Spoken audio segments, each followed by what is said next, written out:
Good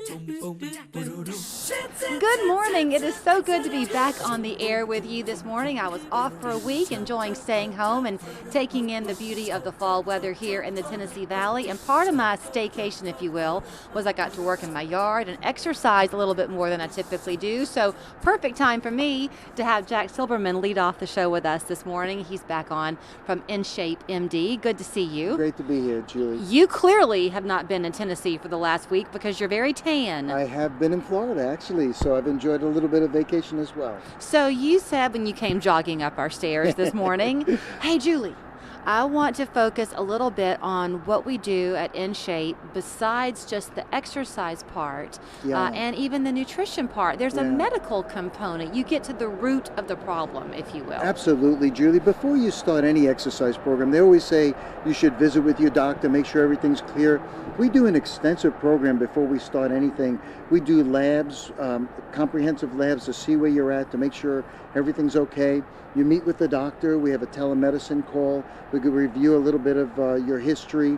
We do an assessment and orientation, and then we actually get you started, not just in the nutrition and the weight loss part, but into personal training as well, because we realize that this has to be put together for you to be successful. So when you say that you're looking at that blood work to kind of see what your general health levels are, what are you looking for in that blood work? It's a complete panel, and then the nurse practitioner... Like glucose and that kind of thing? Yes, everything. And the nurse practitioner will review that with you. If there's anything outside of the numbers that we need to look at, she may recommend something or refer them out.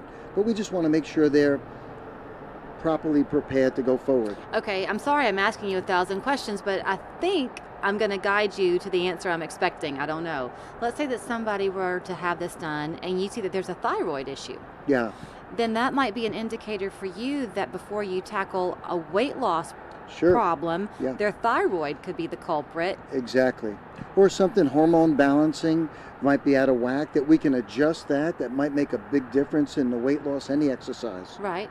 So this idea of making sure they're healthy first shouldn't surprise me any, because you'll have to refresh my memory, but once they've gone through the weight loss component, at some point they begin to do some training with your personal trainers, and part of that also involves this kind of new aged way of seeing what their heart rate is at the moment, so that you're constantly monitoring the safety that they're going through. Yes, and we use a system with a heart rate monitoring system that we could monitor their EPOC, exercise post-oxygen consumption. So we want to take them to a level of training where they're going to burn calories all day long, not just during that first 30 or 40 or 50 minutes that we work with them. Are you going to find, do you think, Jack, that these next few weeks are your busiest time of the year, even more so than January, because folks want to look good going into the holiday season? You know, it's funny. It's a mindset, but January is always the time when everybody feels like they're starting over. They've had it, whatever happened in the past year. Turn that calendar. This is it's a new calendar, new time. But the people that are wisest start now, because they get a jump start before the holiday gets here. So when January 1st comes, they're already close to or right at where they want to be before moving into the new year. It also is not, doesn't take long with your program, right? Because remind people of how quickly your folks see results. The average weight loss for a female on the weight loss in 1 month is 20 to 25 pounds.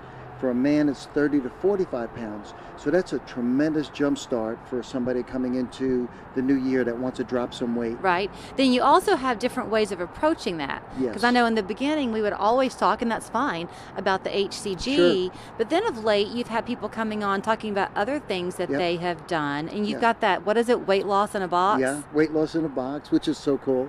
But yeah, there's so many different methods that we can get them there. The main thing is we want to motivate them. We want to get some of the weight off